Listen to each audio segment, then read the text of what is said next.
साथियों, आपने ट्यून किया है रेडियो धूम 89.6 और आप सुन रहे हैं आपका मनपसंद programme guest of the day.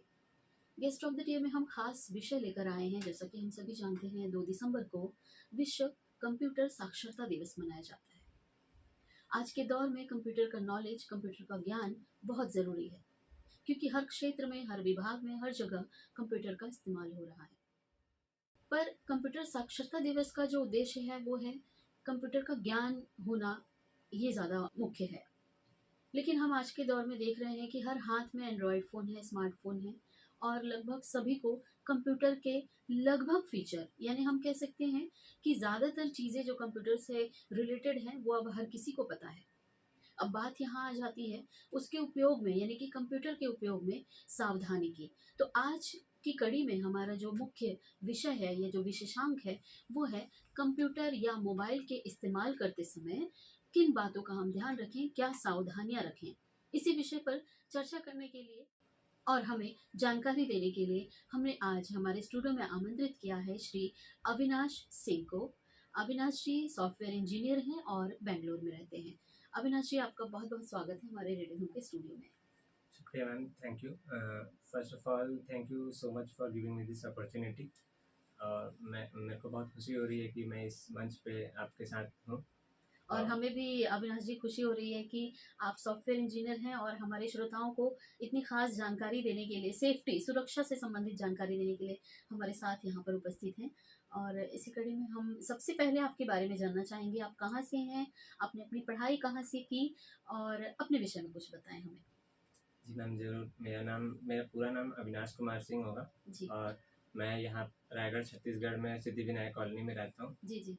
Basically मैं छपरा बिहार से हूँ हुँ, हुँ। और ब्रॉट अप किया गया हूँ छत्तीसगढ़ रायगढ़ में हायर स्टडीज़ के लिए। मैंने यहाँ जी, पे अपनी 12th तक की पूरी स्कूली पढ़ाई की है। कंप्लीट की हुँ, हुँ। और उसके बाद हायर स्टडीज़ के लिए मैंने रायपुर में कलिंगा यूनिवर्सिटी से अपनी बैचलर ऑफ कंप्यूटर एप्लीकेशन की ग्रेजुएशन पूरी की है। जी, जी। और उसके बाद मैं कैपजेमिनी में मेरा प्लेसमेंट लगा था, हुँ, हुँ।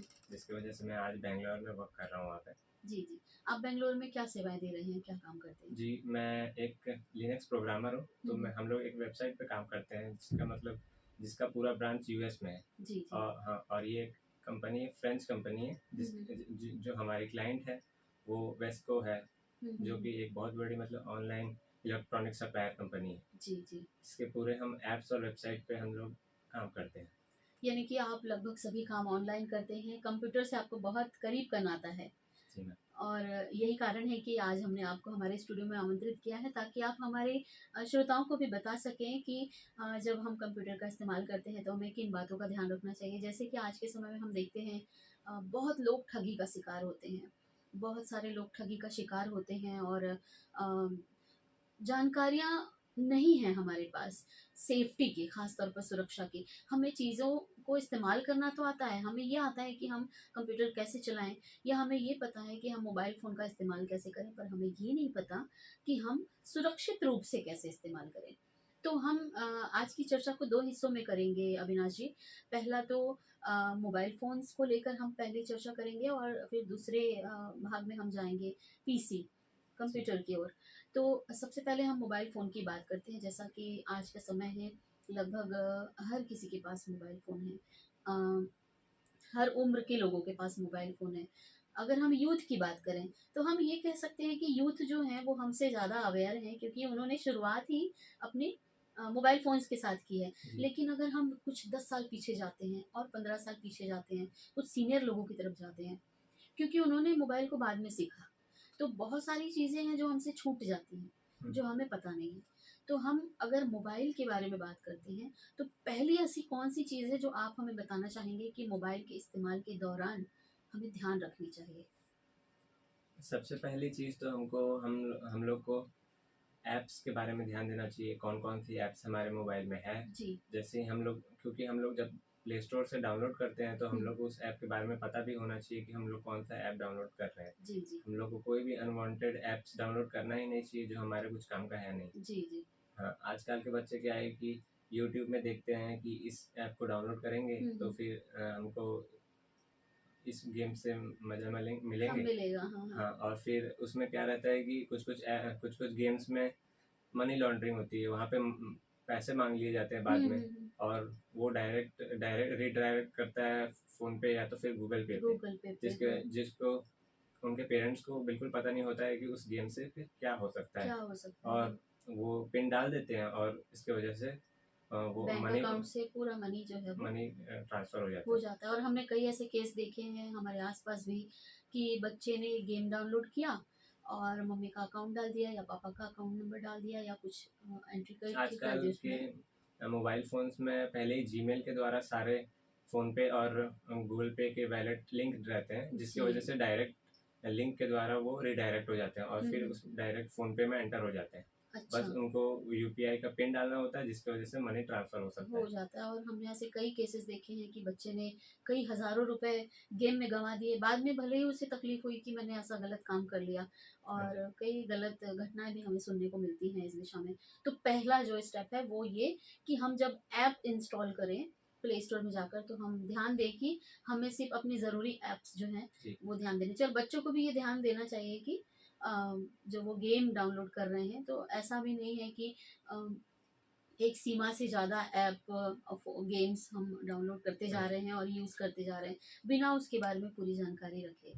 और तो सेकंड चीज़ है कि जी, जैसे ये तो बात हो गई 15 से कम एज वालों की, बिल्कुल, हाँ, हाँ। और 15 से लेकर 25 एज वालों के लिए है कि मनी बैटिंग ऐप्स, जैसे कि आजकल बहुत सारी मनी बैटिंग हाँ, ऐप्स हाँ, आ गई हाँ, है, हाँ। इसमें बेट करते हैं मनी को, जैसे 1500 लगा रहे तो उसके बदले में आपको 3000 मिल जाएगा। अच्छा, तो ऐसे कुछ कुछ यूथ लालच के शिकार हो जाते इन्वॉल्व हैं हो जाते हैं। और हाँ, फिर वो बेट कर देते हैं 1500, जिसकी वजह से अगर वो ये 1500 हार भी जाते हैं तो वो सोचते हैं कि नेक्स्ट टाइम फिर से वापस डाल के हाँ, उसको रिकवर करेंगे, हाँ, हाँ, हाँ। पर उसकी वजह से वो अपना नेक्स्ट 1500 को भी गंवा देते हैं। हुँ, इसकी हुँ, वजह से एक हाइपर टेंशन हो जाता है और वो फिर से गलत दूसरी बार कदम शिकार हो उठाते हैं। जाते हैं। बिल्कुल। तो हमें ऐप पे मुख्य रूप से ध्यान देना चाहिए मोबाइल के इस्तेमाल के समय में। जी सर। अविनाश जी, जब हम ऐप की बात करते हैं तो अब हम आज के समय में जानते हैं कि डिजिटल युग है और सारी एक्टिविटीज़ जो है वो सारी गतिविधियाँ ऑनलाइन हो रही हैं। हम खुद भी ऑनलाइन शॉपिंग कर रहे हैं, हम बैंक से ट्रांज़ैक्शन ऑनलाइन कर रहे हैं। तो ऑनलाइन ट्रांज़ैक्शन के समय में, ऑनलाइन शॉपिंग के समय में ये सारी एक्टिविटी में क्या विशेष बात है जो हमें ध्यान रखनी चाहिए? पहली बात तो ऑनलाइन ट्रांजैक्शन करते समय में आप देखते होंगे कि आपके ईमेल्स में और मैसेजेस इनबॉक्स में कई सारे स्पैम ईमेल्स आते हैं, हुँ, फिर मैसेजेस में स्पैम इनबॉक्स भरे रहते हैं। जी। तो पहली बात तो कोई भी मैसेज अनवांटेड मैसेजेस को क्लिक ना करें, उसमें लिंक में जाए ना। ये हुँ, क्या है कि लिंक डायरेक्ट आपको एक अनऑथराइज उसमें वेबसाइट में चला जाता है, जी। और जिसकी वजह से फिर से आप स्पूफिंग या तो फिर उसके शिकार हो सकते हैं, जिससे आपका यूज़र नेम और पासवर्ड जो है वो हैकर के पास जा सकता है। जी, जी। तो आपने कहा कि अनवांटेड चीज़ों को हमें जो है वो टैप नहीं करना चाहिए, हाँ, एक्सेप्ट नहीं ईमेल्स करना और चाहिए मेल्स को। मैसेजेस। कई बार हम तो ये समझ ही नहीं पाते हैं कि ये अनवांटेड है और वो हमारे स्क्रीन पे आता है। हम कई बार अगर समझ भी गए हैं, हम कोशिश करते हैं उससे बाहर निकलने की, पर हम निकल नहीं पाते क्योंकि कोई ऑप्शन हमें नहीं दिखता और हम एक ट्रैप की तरह, एक होता है ना कि हम हुँ। फँस जाते हैं उसमें। इस कंडीशन में कोई भी यूज़र क्या करे? ये एक टाइप का मतलब डुप्लीकेट नेम्स करके आते हैं, हुँ, जैसे हुँ। कि एक कोई भी वेबसाइट का नेम है, जैसे कि फ्लिपकार्ट हो गया, जी, जी। तो ये ऐसा डुप्लीकेट कोई नेम बना देते हैं जिसमें डुप्लीकेसी के लिए बस एक अक्षर उसका अलग रहना डिफरेंट चाहिए। कर देते हैं। हाँ, हाँ, हाँ, जिसके हाँ। कोई लोग ध्यान नहीं देते हैं उसके ऊपर और उस पे क्लिक करके उसको ओरिजिनल वेबसाइट मान के घुस जाते हैं, हुँ, हुँ, और फिर वो इस चीज़ का शिकार हो जाते हैं। तो हुँ, इससे हुँ। बचने के लिए पहली बात, पीसी में तो बहुत सारे तरीके हैं, जैसे कि फायरवॉल हो गया, जी, फिर जी। जिससे वो प्रिवेंट कर सकते हैं ये सब चीज़, पर उसको उसका सब्सक्रिप्शन लेना पड़ता है। हुँ, हुँ, हुँ। पर मोबाइल में आपको खुद से ध्यान देना पड़ेगा कि आप कौन-कौन से लिंक्स को दबा रहे हैं, और उससे पहले आप क्लिक करने से पहले ही सोचिए कि कहाँ मैं जा सकता हूँ। जी, जी, जी। श्रोता, आपने ट्यून किया है रेडियो धूम 89.6, सुन रहे हैं programme guest of the day, जिसमें हमने विशेषांक लिया है कंप्यूटर सिक्योरिटी पर। और इस विषय पर चर्चा कर रहे हैं हम अविनाश जी के साथ हमारे स्टूडियो में। कार्यक्रम में हम आगे बढ़ते हैं और जानते हैं मोबाइल फ़ोन के इस्तेमाल के समय और कंप्यूटर के इस्तेमाल करते समय रखी जाने वाली सावधानियों के बारे में। अविनाश जी, आपने कहा कि कई बार अनऑथोराइज्ड मेल हमें आ जाते हैं, बहुत सारे मैसेजेस हमें आ जाते हैं, तो हम अपने मेल को, जीमेल को कैसे सिक्योर रखें? पहली बात तो ये जीमेल में आजकल बहुत अच्छे-अच्छे एडवांस आने लगे हैं। हुँ, जैसे कि टू स्टेप ऑथेंटिकेशन। जी। तो हम लोग टू स्टेप ऑथेंटिकेशन लगा सकते हैं, जैसे कि पहले लॉगिन करते समय पहले हम लोग अपना पासवर्ड डालेंगे, उसके हुँ, बाद सेकंड स्टेप में हमको ओटीपी आएगा एक जी, मोबाइल में, हाँ। पर्सनल मोबाइल में, तो हम लोग ओटीपी से लॉगिन कर सकते हैं। हुँ, हुँ। तो उससे क्या है कि कोई अनवांटेड यूज़र जो कि हमको पता नहीं है, हुँ, हुँ। वो लॉगिन नहीं कर पाएँगे, जिसको पासवर्ड का पता ही नहीं है। हुँ, हुँ, हुँ। और अगर उसको पासवर्ड का पता लग भी गया तो उसको ओटीपी मिलेगा नहीं। अच्छा। तो इससे वो लॉगिन नहीं कर सकते हमारे ईमेल में। जी, मतलब अगर पासवर्ड पता है, अगर उसने पासवर्ड किसी और सेट से डाला, तो ओटीपी इसी मोबाइल सेट में आएगा, जी हाँ। तो वो फिर एंटर नहीं कर पाएगा। ये बहुत अच्छी बात आपने बताई। श्रोताओं, इस तरह से हम अपने जीमेल अकाउंट को सिक्योर रख सकते हैं। हाँ, और ईमेल में एक आजकल और ऑप्शंस आ गए हैं, जैसे कि स्पैम फ़ोल्डर। तो हुँ, उसमें हुँ। क्या है कि हम लोग जो-जो ईमेल पहले से आ चुके हैं हमारे इनबॉक्स में, उनको अगर स्पैम मार्क कर देंगे तो आज से वो सारे ईमेल्स हम लोग को हमारे स्पैम फ़ोल्डर्स में जाएँगे। हमको वो अपने इनबॉक्स में नहीं दिखाई देंगे, जिससे हम मतलब फिर से उसका शिकार नहीं हो सकते, अच्छा, स्पैम का, स्पैम अच्छा। मैसेजेस का।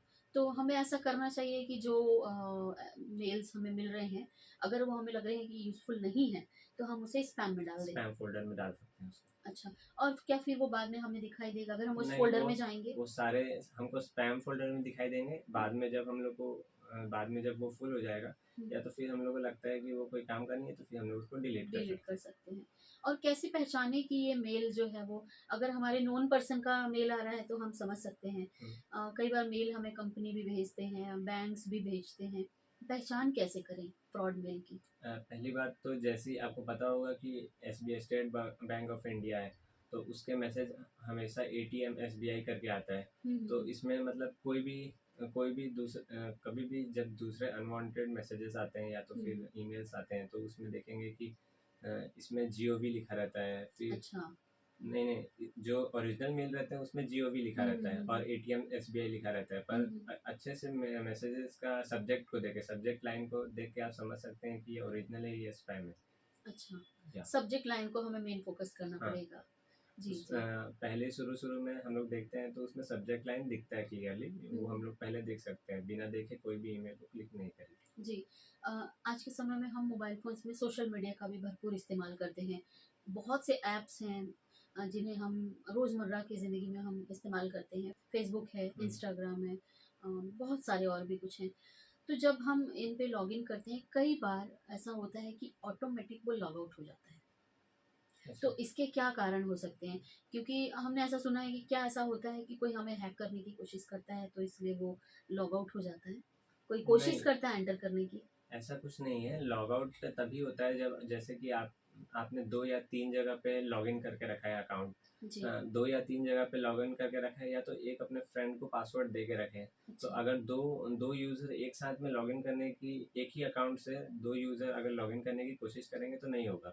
वो दोनों हुँ, तरफ से वो मतलब दिखाए, क्लैश होगा। हाँ, क्लैश होगा, हाँ, उसके बाद वो अनसक्सेसफुल हो जाएगा। अच्छा, अच्छा, या तो ये भी ये हो सकता कारण है। हो और सकता है। दूसरा है कि अगर जैसे 3 जगह आप लॉगिन करके रखें, हुँ, हुँ। तो फिर कभी हम लोग कुछ-कुछ अकाउंट्स में सेट किया रहता है कि सिर्फ़ 2 डिवाइस पे ही लॉगिन कर सकते हैं। जी, जी, हाँ, तो वो थर्ड डिवाइस जब लॉगिन करेगा तो वो ऑटोमेटिकली लॉग आउट हो जाएगा और फिर दिखाएगा कि नहीं, unable to login. Unable to login, जी, जी। और हम फ़ेसबुक की ही बात करते हैं या किसी भी सोशल मीडिया की, हम इसमें देखते हैं बहुत सारे लोग शिकार होते हैं कि उनका अकाउंट हैक हो गया। फिर उसमें कुछ अनवांटेड चीज़ें पोस्ट करते हैं हुँ। और जो उनके फ्रेंड सर्कल हैं या जो उनके फ्रेंड्स हैं उसमें, उन्हें लगता है कि ये वही है लेकिन कुछ अनवांटेड चीज़ें आ रही हैं। उन्हें बहुत बाद में पता चलता है कि उनका अकाउंट कोई और चला रहा है। तो इस चीज़ से कैसे बचें? ये मैंने पहले आपको बता दिया था कि जब वो लोग क्लिक करते हैं किसी भी अनवांटेड मैसेजेस या लिंक्स को, हुँ, हुँ। तो वो लिंक्स में जब जाते हैं तो वो एक डुप्लिकेट वेबसाइट रहती है जिसमें वो अपना यूज़र नेम और पासवर्ड लिख देते हैं। हुँ, हुँ। तो जैसे कि उन्होंने अपना फ़ेसबुक का लॉगिन नेम और पासवर्ड लिखा, जी। तो उसके बाद वो सारा डेटा जो है वो हैकर्स के पास चला जाता है, हुँ, हुँ। जो कि जिनको उनकी ज़रूरत थी। हुँ, तो हुँ। उसके बाद वो उसको उनका पासवर्ड चेंज कर देते हैं। हुँ, हुँ। तो और फिर अनवांटेड, जैसे कि मैं कुछ-कुछ केस में सुना हूँ कि वो दूसरे फ्रेंड्स से मनी माँगते हैं, मनी पैसा माँगते हैं, माँगते हैं, बिल्कुल। बोलते हैं कि हाँ, मुझे हाँ। बहुत ज़्यादा ज़रूरत है हाँ, हाँ, पैसे की। हाँ। या तो फिर अनवांटेड चीज़ें डाल देते हैं हुँ, जिसकी हुँ। वजह से इमेज उनका खराब होती है। इमेज खराब हो जाता है। तो यही है कि पहले ही मैंने बता दिया था कि अनवांटेड लिंक्स पे क्लिक ना करें, जिससे आपकी प्राइवेसी को कुछ नुकसान हो जाए। अगर मान लीजिए गलती हो गई और किसी ने गलती कर दी, क्लिक कर दिया और प्रॉब्लम में है, अब वो उस प्रॉब्लम से बाहर कैसे आए? हाँ, तो पहले हम जब भी अकाउंट बनाते हैं तो हमारे पास हम लोग उसको अपना मोबाइल नंबर लिंक कराते हैं। जी। तो जब हम अपना पासवर्ड भूल जाते हैं, हुँ, तो हम फॉरवर्ड पासवर्ड के ज़रिए उसको वापस से रीलिंक कर लॉगिन सकते करते हैं। हैं। जी। और फिर मोबाइल नंबर में ओटीपी आता है, फिर हम अपना न्यू पासवर्ड बना सकते हैं। हुँ, हुँ। तो वैसे ही हम लोग ट्राई कर सकते हैं, और अगर वो नहीं होता है तो फिर हम अपना अकाउंट डिलीट कर सकते हैं। अच्छा, हाँ जी। और फिर यही एक उपाय है जिसकी वजह से हम लोग बच सकें बच उससे। सकते हैं। मतलब अगर किसी का फ़ेसबुक अकाउंट या कोई भी सोशल मीडिया अकाउंट हैक हो गया है, तो तो सबसे उसको पहले उसे अकाउंट रीगेन करने की कोशिश कीजिए। अच्छा, अगर नहीं हो रहा है तो फिर सोचिए कि वापस मतलब फॉरवर्ड पासवर्ड से ओटीपी के ज़रिए ले सकते हैं। हाँ, हाँ। वरना नहीं और तो कोई उपाय नहीं है। और कोई नहीं है, फिर नहीं तो नहीं। हमें अपना अकाउंट जो है वो डिलीट करना हाँ, या तो पड़ेगा। अपने फ्रेंड सर्कल को बताना पड़ेगा कि मेरा अकाउंट डिलीट हो, मतलब दूसरे हैकर ने हैक कर लिया कर है। लिया है, वो इन्फॉर्मेशन देना ज़रूरी है ताकि कोई और अदर एक्टिविटी ना हाँ, हो पाए। हाँ जी। जी, जी। अविनाश जी, क्योंकि हर वर्ष 2 दिसंबर को विश्व कंप्यूटर साक्षरता दिवस मनाया जाता है, क्योंकि आप एक सॉफ्टवेयर इंजीनियर हैं और आप भी इस बात को बखूबी जानते होंगे कि कंप्यूटर के प्रति साक्षर होना, यानी कंप्यूटर आना या कंप्यूटर का ज्ञान होना कितना ज़रूरी है। इस विषय में हमें कुछ बताएँ। हाँ, 2 दिसंबर 2001 को ये वाली मुहिम चालू की गई जी, थी, जी, जी। और ये एनआईआईटी द्वारा की गई थी, हुँ, नेशनल हुँ। इंस्टीट्यूट ऑफ इंफॉर्मेशन टेक्नोलॉजी, जी। क्योंकि ये उनका 20th एनिवर्सरी था। हुँ, हुँ, हुँ। और इस समय के प्रधानमंत्री अटल बिहारी वाजपेयी जी ने के अनुमति के बाद ये स्टार्ट की गई थी, क्योंकि उन्होंने एक सेंसस निकाला था जिसमें देखी गई थी कि कौन से जेंडर के लोग सबसे ज़्यादा कंप्यूटर का उपयोग कर रहे हैं। कर रहे हैं। जैसे हाँ। कि उस समय के दौरान मेल सबसे ज़्यादा कर रहे थे, हुँ, हुँ, हुँ। और वुमेन्स में सबसे कम की गई थी कंप्यूटर्स की यूज़। हुँ, हुँ। तो ये दिवस इसलिए स्टार्ट किया गया था ताकि यूथ को एनकरेज किया जाए जी। टेक्नोलॉजी के लिए, टेक्नोलॉजी स्किल्स और कंप्यूटर के ज्ञान के लिए, तो ताकि वो इस चीज़ को यूज़ करना स्टार्ट कर दें। जी, जी। तो कंप्यूटर साक्षरता दिवस जब उस समय आंकड़े जो बता रहे हैं कि मेल पर्सन जो है वो हाँ, ज़्यादा इस्तेमाल करते थे और क्योंकि हम चाहते हैं फीमेल कि सबसे फीमेल ज़्यादा भी कम थी। कम थी। अब बट आज के दौर में मुझे लगता है कि आपने बोला 2001 में ये शुरू हुआ और लगभग 22 साल पूरे हो चुके हैं। 23वां वर्ष ये अब शुरू हो जाएगा। हुँ, तो इस दौरान कुछ बदलाव आए हैं और यही कारण है कि मेल, फीमेल, यूथ सभी कंप्यूटर का आज के दौर में इस्तेमाल कर रहे हैं। इवन सभी हमारे जो विभाग हैं, जो भी हमारे डिपार्टमेंट्स हैं, हर जगह कंप्यूटर पे काम हो रहा है। इसलिए ज़रूरी हो जाता है कि कंप्यूटर का जो उपयोग है वो जानना और उससे भी ज़्यादा ज़रूरी है जो हम आज चर्चा कर रहे हैं कि सुरक्षित उपयोग, हुँ, सुरक्षापूर्वक किस तरीके से हम उसे उपयोग कर सकें। हम पहले मोबाइल फ़ोन्स के बारे में बात कर रहे थे, अब हम आते हैं हमारे कंप्यूटर पर। आज के समय में हर हाथ में जैसे हम मोबाइल देखते हैं, हम बहुत से हाथों में लैपटॉप भी देखते हैं, लोग अपने साथ लेकर चलते हैं और अगर लैपटॉप नहीं है तो कंप्यूटर सिस्टम पे काम करते हैं, अपने ऑफ़िसेज़ में कंप्यूटर पे काम करते हैं, घर पे काम करते हैं। तो जब हम कंप्यूटर पे कोई काम करते हैं, सबसे पहली बात आप क्या कहना चाहेंगे जो भी कंप्यूटर इस्तेमाल करते हैं लोग, सबसे पहली बात सुरक्षा की दृष्टि से क्या है? सबसे पहली बात तो कंप्यूटर सिक्योर डिवाइस है पहले से ही, उसमें आजकल विंडोज़ और फिर विंडोज़ सिक्योरिटी ये सब दी जाती है। अच्छा। तो कंप्यूटर्स पहले से ही सिक्योर्ड है। हुँ, हुँ। उसमें इंटरनेट के ज़रिए वो मतलब कि उसमें वायरस आ सकते हैं, यही एक ज़रिया है जिससे वो आ सकता है जी, उसमें जी। वायरस। जी। और दूसरा तरीका है कि अनवांटेड पेन ड्राइव जब लगाते हैं, फिर या तो फिर अनवांटेड नेटवर्क में जब घुसते हैं, हुँ, हुँ, हुँ। जब नेटवर्क में नहीं घुसता है तब कभी भी कोई भी वायरस उसमें अटैक नहीं कर सकता। नहीं करता है। हाँ, हाँ, हाँ। जब वो नेटवर्क में आना शुरू करता है तब वो कंप्यूटर शिकार होता है, मतलब जी, वायरस का। जी, बिल्कुल जैसे मतलब जब हम नया कंप्यूटर सिस्टम लेकर आते हैं, तो बिल्कुल सिक्योर है, सेफ है, उसमें कोई प्रॉब्लम नहीं। प्रॉब्लम हमारी तरफ से आती है जब हम इंटरनेट यूज़ करते हैं या पेन ड्राइव लगाते हैं हम्म, और एंटीवायरस हाँ, आपने कहा मतलब ये बाहर क्या का है अदर्स एंटीवायरस? लाते हैं। जी, जी। तो जैसे कि आज आपको पता होगा कि एंटीवायरस हाँ। एंटीवायरस एक ऐसा चीज़ है जिसको मतलब जब भी कोई नया कंप्यूटर खरीदता है तो सबसे पहले एंटीवायरस लगवाता है। हुँ, और जैसे कि एग्जांपल्स हो गए क्विक हील या तो एवीजी 360 सिक्योरिटी हो गया। तो ये सब सब्सक्रिप्शन वाइज एंटीवायरस है, जी, जी। जिसको हम लोग परचेज कर सकते हैं 1 ईयर के हाँ, वैलिडिटी के लिए। हाँ, हाँ। तो इससे क्या है कि हमारा कंप्यूटर मालवेयर से या तो वायरसेस से प्रोटेक्ट रहेगा, अपने आप को प्रिवेंट करेगा ये सब चीज़। हाँ, तो हाँ। वो क्या करता है कि जैसे ही हम लोग डे की शुरुआत करते हैं और हम लोग लॉगिन करते हैं अपने कंप्यूटर में, जी। तो सबसे पहला एंटीवायरस का काम है कि वो स्कैन करता है पूरे सिस्टम को अच्छा। और डिटेक्ट करता है वायरस को। हुँ, हुँ, हुँ। तो जैसे कि पिछले दिन कोई एक वायरस या 2 वायरस उसमें हुँ, डिटेक्ट हुँ। हो चुके हैं, मतलब आ गए थे। जी। तो वो नेक्स्ट डे जब स्कैन करते समय उसको डिटेक्ट करता है, हुँ, तो हुँ। उसको डिलीट कर देता है अपने आप। अच्छा, तो एंटीवायरस का काम है कि वो सिस्टम में जो वायरस है उसे डिटेक्ट करे हाँ, और अगर फाउंड होता है, मिलता है तो उसे डिलीट डिलीट कर करे। देता है। तो इस तरह से एंटीवायरस एक बहुत इम्पोर्टेंट चीज़ है, अगर हम सिस्टम यूज़ कर रहे हैं, तो हमें जो है एंटीवायरस ज़रूर सब्सक्राइब हाँ, करना चाहिए। जी मैम। जी, तो पहला ये आपने बहुत अच्छी बात कही श्रोताओं, अगर आप सिस्टम यूज़ कर रहे हैं, आपका पर्सनल कंप्यूटर है या फिर आप ऑफ़िस में काम कर रहे हैं कंप्यूटर में, तो ये ध्यान रखें कि उसमें एंटीवायरस हो और उसकी वैलिडिटी हो। अगर कोई वैसी प्रॉब्लम है, तो आप उसे अपडेट करते रहें। जी, अ, अगला क्या स्टेप हो सकता है एंटीवायरस से अगर हम अलग बात करें, क्योंकि अब हम देखते हैं कि साइबर अटैक भी होते हैं। जी। तो साइबर अटैक किसे कहेंगे? किन चीज़ों को हम साइबर अटैक कहेंगे? साइबर अटैक जैसे कि साइबर अटैक 2 तरीके से हो सकते हैं। हुँ, एक तो हो गया कि इंटरनेट के ज़रिए हो सकता है साइबर अटैक। जी।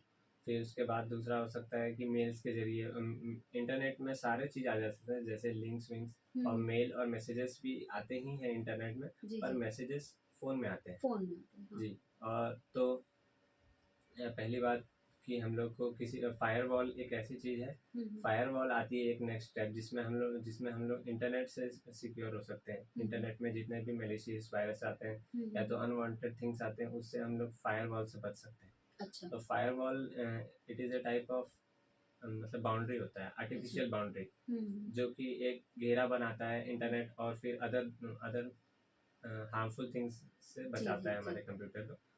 तो उससे क्या है कि कुकीज़ नहीं आते हैं। कुकीज़ मतलब जैसे कि आप कोई भी ऐप वेबसाइट में जाते हैं तो उसमें पॉपअप होते रहते हैं स्क्रीन, हाँ, हाँ, हाँ। एडवर्टाइज़ होते हैं या तो जी। फिर कुछ-कुछ तरीके के हुँ, हुँ, हुँ। स्क्रीन्स होते हैं जो बीच में पॉपअप हो जाते हैं और फिर वो जाते नहीं हैं थोड़ी नहीं देर तक। जाते हैं, सही है। हाँ जी, और वो तो डिस्टर्ब करते रहते हैं, जितनी देर हम काम करते हैं, वो किसी कॉर्नर में, कई बार सेंटर में, अपवर्ड, हाँ, कहीं भी वो पॉपअप होते रहते हैं और हमें काफ़ी डिस्टर्ब करते हैं। तो कभी-कभी परमिशंस माँगते हैं किस-किस हाँ, चीज़ हाँ, का हाँ। अलाउ करने के लिए बोलते हैं। हुँ, तो हुँ। जैसे ही कोई अलाउ कर देता है तो वो दूसरे वेबसाइट में रीडायरेक्ट हो जाते हैं, हुँ, हुँ, हुँ। जो कि हमारे कोई काम का नहीं रहता है, अनवांटेड रहता है। हुँ, हुँ, हुँ। तो वो ये सब कुकीज़ कहलाते हैं। तो अच्छा। इसको हम लोग फ़ायरवॉल से भी हटा सकते हैं। हुँ, हुँ, फ़ायरवॉल हुँ। अगर हमारे कंप्यूटर में सिस्टम में पहले से इनेबल्ड है हुँ। या तो सब्सक्राइब्ड है, तो वो चीज़ अपने आप हट जाती है। उनको फ़ायरवॉल ये सब चीज़ें को डिटेक्ट करके अपने आप हटा देते हैं। हाँ, हाँ। तो कैसे पता चलेगा कि फायरवॉल काम कर रहा है हमारे, कैसे पता चलेगा कि फायरवॉल हमारे सिस्टम में काम कर रहा है और है ये चीज़, कैसे पता चलेगा? फ़ायरवॉल को चेक करने के लिए हमारे कंप्यूटर में प्रॉपर्टीज़ होती है। तो हुँ, हुँ। प्रॉपर्टीज़ में जाके हम लोग अगर फ़ायरवॉल सर्च कर रहे हैं, हुँ, हुँ। या तो हम लोग अपने स्टार्ट बटन पे भी जहाँ पे स्टार्ट सर्च का रहता है वहाँ हुँ, पे हुँ। अगर फ़ायरवॉल सेटिंग्स लिखेंगे, जी, तो फ़ायरवॉल आ जाएँगे। अगर जी। इनेबल्ड रहेगा पहले से, हाँ, हाँ। तो वो ब्लू में दिखाएगा, हाँ, हाँ, हाँ। और अगर इनेबल्ड नहीं रहेगा, तो फिर वो ग्रे कलर में दिखाता है। यानी हमें इनेबल रखना है हाँ, उसे वो हर वक़्त। इनेबल्ड अगर आपके कंप्यूटर में फ़ायरवॉल है, तो वो इनेबल्ड रहना चाहिए। तो इस तरीके की कुकीज़ से वो हमें हाँ, कुकीज़ बचा के और रखना है। मैलिशियस वायरस से भी बहुत मदद करते हैं वो। जी, जी। अच्छे तरीके का वो भी एक टाइप का बाउंड्री है, मतलब हुँ, हुँ। अच्छा है, वो प्रिवेंट करता है जी, जी। वायरस। जी। तो 2 चीज़ें आपने बताई हमें, एंटीवायरस और फायरवॉल। फायरवॉल इसके अलावा और कौन-सी चीज़ें हैं जो हमें कंप्यूटर में रखनी चाहिए सुरक्षा की दृष्टि से? सबसे पहले तो हम लोग को ओरिजिनल ऐप्स रखने चाहिए। जी। जैसे कि आप कभी भी कंप्यूटर खरीद रहे हैं, हुँ, तो हुँ। मैं आजकल देख रहा हूँ, क्योंकि हुँ। मैं भी जब मैं 11th क्लास में था तो मैंने भी एक कंप्यूटर खरीदा था, हुँ, हुँ, हुँ। लैपटॉप। तो उसमें मेरे को डुप्लीकेट एमएस वर्ड और एमएस एक्सेल मिला था, अच्छा, माइक्रोसॉफ्ट ऑफिस। वो आपको कैसे पता लगा कि वो डुप्लीकेट है? उसमें क्या रहता है कि ये सब जितने भी डुप्लीकेट रहते हैं, लाइसेंस वाले नहीं रहते हैं। लाइसेंस वाले अच्छा। बहुत महंगे आते हैं, हुँ, 7,000 हुँ। रुपीज़ कॉस्ट आता है उसका। हुँ, हुँ, उनको लाइसेंस से ज़्यादा सस्ते ये डुप्लीकेट वाले हुँ। हुँ, मिलते हुँ, हैं। हुँ, हुँ। तो डाउनलोड करके इंस्टॉल कर देते जी। कंप्यूटर्स में। हुँ, हुँ, जब हुँ। कस्टमर के पास जाता है तो फिर उनको डिटेक्ट होता है कि हाँ, ये डुप्लीकेट है, इसलिए अच्छे से ये वर्क नहीं कर वर्क रहा नहीं है। कर रहा। ओके, तो उसके बाद मेरे को पता चला कि ये डुप्लीकेट्स है, इसलिए मेरा कंप्यूटर हैंग हो रहा था उस हुँ, समय। हुँ, हुँ, हुँ। तो फिर हम लोग को वो मैंने उनको उसको अनइंस्टॉल किया और फिर उसका कंप्लेन भी दी, तो फिर मेरे को दूसरा वाला लाइसेंस्ड वर्जन को इंस्टॉल करके उसका परचेज करना पड़ा। नहीं, अच्छा। ऐसी कौन-कौन से फीचर हैं, जैसे कि कोई नया व्यक्ति जो है वो कोई कंप्यूटर परचेज़ करने जा रहा है, तो ऐसे कौन-कौन से सॉफ्टवेयर हैं जो उसमें ऑलरेडी इंस्टॉल्ड होने चाहिए? हमें कैसे पता चलेगा कि क्या चीज़ें उसमें हमें ऑलरेडी मिलेगी? ऑलरेडी आपको एमएस ऑफिस मिलेगा, क्योंकि एमएस ऑफिस आजकल सारे लोगों को ज़रूरत है, ज़रूरी है, हाँ। बच्चे से लेके यंगस्टर्स तक, सब ओल्ड एज तक सबको ज़रूरत है। जी, जी। जैसे कि जब जब मैं जैसे मेरे एरिया में सबसे ज़्यादा एक्सेल की ज़रूरत पड़ती है, हुँ, तो हुँ, हुँ। एक्सेल हम लोग सबसे ज़्यादा वर्क एक्सेल में ही करते हैं। हुँ, हुँ, हुँ। और बच्चे वर्क वर्ड में ज़्यादा करते हैं और पावर पॉइंट में ज़्यादा वर्क करते हैं हुँ, हुँ। प्रेजेंटेशन बनाने के लिए। हुँ, हुँ, हुँ। प्रेजेंटेशन तो एमएस ऑफिस आपको मिलेगा ही, सारे जब खरीदते समय आपको वो प्री मिलेगा। इंस्टॉल्ड मिलता है वो जी, ऐप। जी। उसके बाद अ, उसके बाद 2-3 ऐप्स और रहते हैं, जैसे एडोब रीडर, हुँ, हुँ, हुँ। फिर एडोब रीडर हो गया, फिर वीएलसी मीडिया प्लेयर हो गई। ये सब क्या रहता है, प्री इंस्टॉल्ड ऐप्स रहते हैं जो कि जी। पहले से ही खरीदते समय आपको कंप्यूटर में इंस्टॉल्ड मिलेंगे। इंस्टॉल्ड मिलता है। और अविनाश जी जो कि आज हमारे मेहमान हैं स्टूडियो में और हमें बहुत अच्छी जानकारी दे रहे हैं कंप्यूटर सुरक्षा के बारे में, किस तरह से हम कंप्यूटर और मोबाइल फ़ोन्स इस्तेमाल करते समय खुद को सुरक्षित रखें। इस दिशा में इन्होंने बहुत सारी हमें अच्छी-अच्छी जानकारियाँ दी हैं और अब हम कार्यक्रम में आगे बढ़ते हैं। अविनाश जी, अब हम जानना चाहते हैं कि साइबर क्राइम जो बहुत कॉमन हो गया है आज के दौर में और बहुत से लोग इसके शिकार हो रहे हैं, ख़ासतौर पे अगर हम महिलाओं की बात करें, महिलाएँ भी इसकी शिकार हो रही हैं। साइबर क्राइम को आप किस तरह से देखते हैं? किन चीज़ों को साइबर क्राइम की लिस्ट में रखा जाता है? सबसे पहले तो क्राइम आपको पता ही होगा, क्राइम एक वर्ड होता है, जी, जी। मतलब गलत काम कर रहे हैं, जी, इसी बिल्कुल। चीज़ को क्राइम बोल सकते हैं हाँ, शॉर्ट वर्ड में। जी। और साइबर मतलब एक इंटरनेट के ज़रिए ये क्राइम हो रहा है, तो फिर उसको साइबर क्राइम बोलेंगे। जी, जी। तो ये भी एक मतलब आजकल ये कॉमन हो गया है, हुँ, हुँ। क्योंकि जैसे कि आपको कॉल्स आते हैं कुछ-कुछ, फिर वो भी साइबर क्राइम में ही आता है ये सारे भी। जी। जैसे कि कॉल आया था कि हम एक आर्मी पर्सनल से बिलॉन्ग करते हैं, तो हुँ। हमको क्या है कि आपका वो चाहिए, आपका घर रेंट पे चाहिए, क्योंकि अच्छा। मैंने अपना घर को रेंट पे लगाने के लिए ओएलएक्स पे डाल के जी, रखा जी, था ऐप पे। बिल्कुल। तो उन्होंने बोला कि हम रायपुर में रहते हैं और रायगढ़ आना चाहते हैं, तो उससे पहले हमको क्या है कि अ, हमको आपका घर पसंद आ गया है, हुँ, हुँ, हुँ। तो हम बुक करना चाहते हैं हुँ, उसको। हुँ। तो हमने बोला ओके। तो और वो उन्होंने अपना पहचान के रूप में हम लोग को अपना आधार कार्ड भेजा, हुँ, हुँ। जिसमें एक आर्मी पर्सनल का आधार कार्ड था, उसमें एड्रेस और इमेज हुँ, इमेज सब हुँ। था। जी, जी। पर वो एक फेक आधार कार्ड था, अच्छा। बिल्कुल फेक था, क्योंकि हम लोग को पता कब चला, जब उन्होंने बोला कि हमने आपके अकाउंट में 5,000 rupees as a advance advance. Money डाल दिया है। जी, जी। पर वो एडवांस मनी हम लोग को नहीं आया था, हुँ, वो हुँ, हम हुँ। लोग को एक नोटिफिकेशन के रूप में कंप्यूटर मोबाइल में आया था, हुँ, हुँ। जो कि दिखा रहा था कि वो हमको पे करना है। तो हम लोग को अच्छा, तो ओके। मेरे को तो हाँ, पता रहता है कि हाँ, हाँ। पे करने का अलग ज़रिया रहता है, और अगर अकाउंट में आ जाता है तो हम लोग को बैंक से मैसेज आता है कि amount has been credited. Credited, बिल्कुल, हाँ। पर पे करने के लिए आया, तो मैंने बोला कि ये मेरे को नोटिफिकेशन कैसा आ रहा है। हुँ, हुँ। तो फिर उन्होंने फिर कभी कॉल ही नहीं उठाया, तो इसके ज़रिए मुझे पता चल गया कि हाँ, ये साइबर क्राइम का एक एग्जांपल हो गया है। बिल्कुल, तो साइबर और क्राइम में फेक कॉल्स। हाँ, फेक कॉल्स हो गए, हाँ, फिर स्पूफिंग होता है और फिशिंग होता है। तो स्पूफिंग और हाँ, ये फिशिंग। एक टर्म होता है जिसमें ये साइबर क्राइम में आता है। अच्छा। तो स्पूफिंग मैंने और फिशिंग मैंने दोनों बता चुका है। ये क्या है कि ईमेल्स या फेसबुक सोशल मीडिया के पासवर्ड्स को ही हैक करके। हैक करके अपने हैकर्स जो अपने पास पहुंचाते हैं, हुँ, हुँ। उसी को स्पूफिंग और फिशिंग बोलते हैं। ये दोनों जी। एक जरिया है जिनकी वजह से हमारा क्रेडेंशियल लीक हो जाता है हुँ, हुँ। और हम लोग अपना अकाउंट खो देते हैं। जी, जी, तो ये दोनों चीज़ मतलब ज़रूरी है आजकल के लोगों को सबको याद रहना। जी। हुँ, तो आपने बोला स्पूफिंग, फिशिंग हाँ, और फेक कॉल्स। इसके अलावा ऑनलाइन शॉपिंग में ठगी, जैसे कि एक मैं अपना अनुभव आपको बताती हूँ कि मैंने एक ऑनलाइन शॉपिंग की और मैंने कैश ऑन डिलीवरी ऐसा मैंने ऑप्शन रखा ओके, और उन्होंने कहा कि कॉल आया मुझे कि मैं तो अभी नहीं आ पा रहा हूँ किसी भी रीज़न से, तो आप ये जो मैं नंबर दे रहा हूँ उसमें आप क्रेडिट कर दीजिए, आपको पार्सल पहुँच जाएगा। तो क्या ऐसा पॉसिबल है? क्योंकि हमने जो ऑप्शन लगाया है, हमें उसी ऑप्शन के मार्फत ही मिलना चाहिए चीज़। तो ये भी एक तरीके की चीज़ है जो हम्म। क्राइम में आ सकती है। हाँ, ये क्राइम में आती है। ये मतलब कि ये हमारे तरफ से नहीं, ये थर्ड पार्टी की तरफ से। अच्छा। जैसे कि जैसे कि ऑनलाइन ऑनलाइन जो शॉपिंग ऐप्स रहती है, जी। उनका काम रहता है कि हमारे मतलब अपने वेयर हाउस से हमारे सिटी तक डिलीवर करना जी, पार्सल जी। को। हाँ। ठीक है, तो उसके बाद डिलीवर जब हमारे सिटी में हो जाती है, तो वो अब डिलीवरी पर्सन की अब उनकी जिम्मेदारी है कि वो अपने वेयर हाउस तक से हमारे घर तक पार्सल को पहुँचाए। पहुँचाए, हाँ। तो वो जो क्राइम हुआ है वो आपके मतलब वेयर हाउस से लेके अपने घर के बीच में हुआ है। बीच में वो हुआ है। हाँ, वो हाँ। ऑनलाइन शॉपिंग ऐप की बिल्कुल कोई गलती नहीं है, जी, जी। क्योंकि उनको तो पता ही नहीं है कि हमारा जो डिलीवरी पार्टनर है वो गलत है, फ्रॉड है। अच्छा। ओके, तो उन्होंने अगर आपको कॉल किया है, तो आपको तो पता है कि आपका जो वो है, कॉन्टैक्ट जो नंबर। चीज़ नहीं, जिस चीज़ को आपने परचेज किया है हाँ, वो सीओडी है। हाँ, हाँ। तो सीओडी तो तभी पे करेंगे जब आपके डोर स्टेप पे आएगा वो। आएगा। हाँ, हाँ, हाँ, हाँ। तब उस चीज़ को अगर आप लेंगे तब आप जी, जी। उसको पे करेंगे मनी। जी, जी।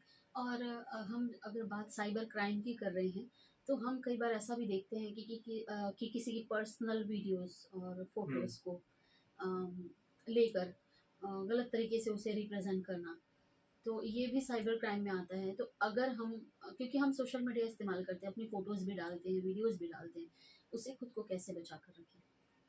पहली बात तो अभी एक एग्ज़ाम्पल मैंने अभी पिछले कुछ दिनों में देखा है, जी। अ, कि कुछ-कुछ एआई की मदद से, आर्टिफ़िशियल इंटेलिजेंस की मदद से हुँ, हुँ। कुछ लोग एक दूसरे किसी भी सेलिब्रिटी की फ़ोटो किसी दूसरे कोई अनजान आदमी के मुँह में लगा देते हैं, हाँ, बिल्कुल। तो जिसकी वजह से फेस मतलब पूरा सेम कर देते हैं। जी। या तो कोई हीरो पर्सनैलिटी का एक्टर नाम हैं। ले लेते हैं, जी, जी। तो वो उनको बदनाम कर देते हैं। हुँ। पर ये आर्टिफ़िशियल इंटेलिजेंस का एक डिसएडवांटेज हो गया, हुँ, हुँ, हुँ। जिसकी वजह से जो मतलब गलत रूप से वो आ रही है इस्तेमाल हो हमारे, रहा है। हाँ, हाँ। इस्तेमाल हो रही है। जी, जी। फिर सेकंड एग्जांपल, बहुत सारे एग्जांपल्स आ रहे हैं जहाँ से एक अभी पर्सन एक्टर थी, हुँ, हुँ। हीरोइन जिसकी वजह जो कि गलत मतलब कि गलत ज़रिए से उनका वीडियो जो है हुँ, वायरल हुँ। किया गया था, जी, जी, जी। जिसकी वजह से गलत स्टेप उठाई थी वो। अच्छा। तो ये हाँ, अब जब हम सोसाइटी में हम रहते हैं, हमें अपने फ़ेम की, अपने नाम की भी चिंता होती है। बिना गलती किए अगर हम गलत रूप में सोसाइटी में सामने आते हैं, तो कई बार वो बहुत दुःख देती है मन में और कई बार हुँ, लोग गलत कदम उठा लेते हैं। तो ये कहीं न कहीं थर्ड पार्टी जिन्होंने ये सब कुछ किया है, साइबर क्राइम किया है, उसका भुगतान किसी और को भुगतना पड़ता है।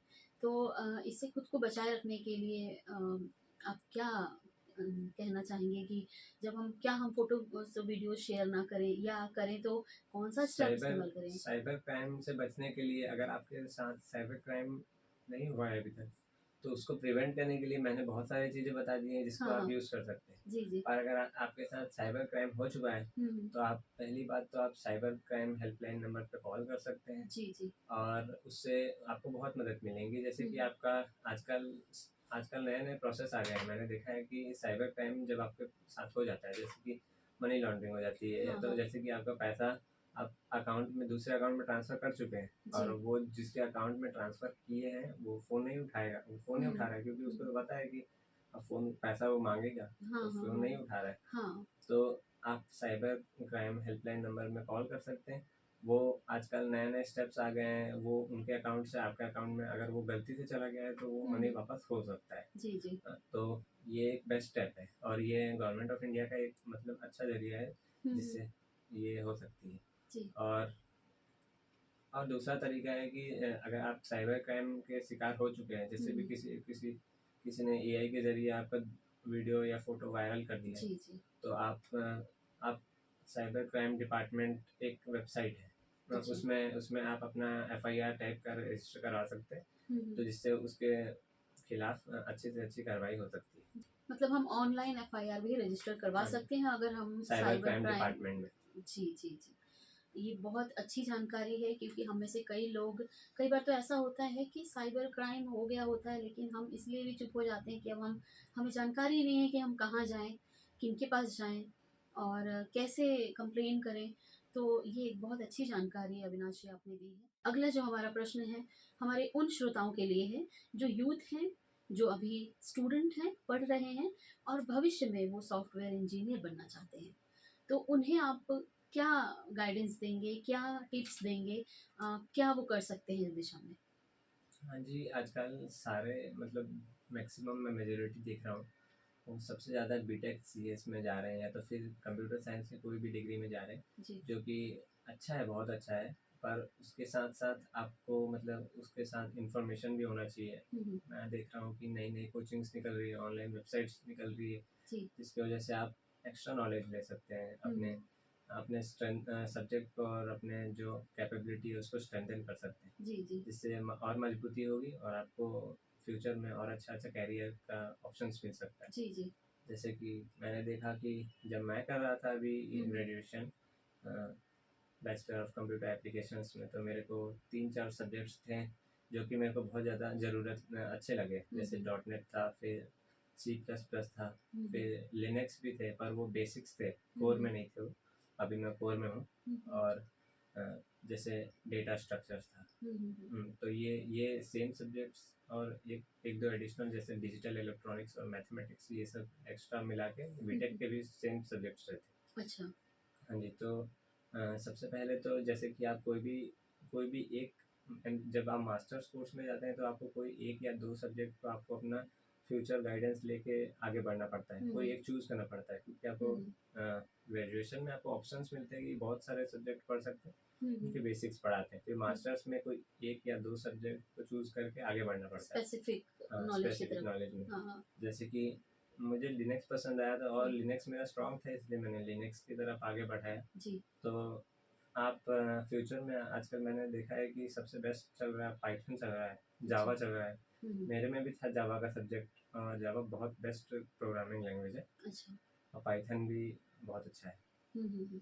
और डेटाबेस एज अ डेटाबेस के मैं चलूँ तो माई एसक्यूएल हो गया, हुँ, हुँ। ओरेकल हो गया, ये बेस्ट डेटाबेस डीबीएमएस है। कहना चाहूँगा कि पाइथन आपके लिए बेस्ट रहेगा और अपने अपने जो भी आपको पसंद है प्रोग्रामिंग लैंग्वेज, हुँ, उसको हुँ। स्ट्रेंथन करने के लिए आप ऑनलाइन कोचिंग ले सकते हैं। बहुत सारे आजकल की हुँ, हुँ। प्लेटफॉर्म्स हैं, जैसे कोर्सेरा, फिर हुँ, हुँ। उडीमी, ये सब अनअकैडमी बढ़िया-बढ़िया हुँ, हुँ। सॉफ्टवेयर बढ़िया एप्लीकेशंस है जिसमें आप ऑनलाइन लर्निंग कर सकते हुँ, हुँ। अगर स्कूल लाइफ़ से ही आपने सोच रखा है कि आपको सॉफ्टवेयर इंजीनियर बनना है, तो आप ऑनलाइन कोचिंग भी साथ-साथ में कर सकते हैं। हाँ हैं। जी। ये बहुत अच्छी बात अविनाश जी आपने बताई। अंत में हम जानना चाहेंगे, रेडियो धमाकर आपको कैसा लगा? कैसा अनुभव आपको हो रहा है? और अपने कुछ अनुभव हमसे शेयर करिए। रेडियो धूम आने का ये मेरा बहुत अच्छा क्या बोल सकते, एक्सपीरियंस बहुत अच्छा था मेरा। और मैंने ये मेरा दूसरी तीसरी बार का एक्सपीरियंस था। जैसे कि मैं पहली बार जब मैं इंटरव्यू दे रहा था, हुँ, हुँ। तो मैं पहली बार इंटरव्यू अपने बैंगलोर में दिया था। जी, जी। तो अपने कंपनी में वहाँ पे मैं बहुत सारी कंपनीज़ थी मेरे हुँ, बीच हुँ। में, जैसे टीसीएस हो गई, हुँ, फिर हुँ। कैपजेमिनी, हुँ, हुँ। विप्रो में भी मैंने इंटरव्यू दिया था। तो जब हम लोग का कैंपस प्लेसमेंट चल रहा था, तो हुँ, हम हुँ। बहुत सारी कंपनी साथ में बैठी थी और जी, जी। हम 2 ग्रुप ऑफ स्टूडेंट्स बैठे थे, हाँ, हाँ। 4-5। हाँ, हाँ। तो उनके बीच में इंटरव्यू हो रहा था और सबसे पहले तो मैं स्कूल लाइफ में किया था, हुँ, हुँ। जब इंटर स्कूल में इंटरव्यू कॉम्पिटिशन चल रहा था। जी, जी, जी। तो ये मेरा थर्ड एक्सपीरियंस है, रेडियो धूम में आया हूँ मैं और मेरा एक्सपीरियंस यहाँ का बहुत अच्छा था। मैम से मिलके और सर से मिलके मुझे बहुत बढ़िया लगा और ओवरऑल एक्सपीरियंस बहुत अच्छा था, एक्सीलेंट था।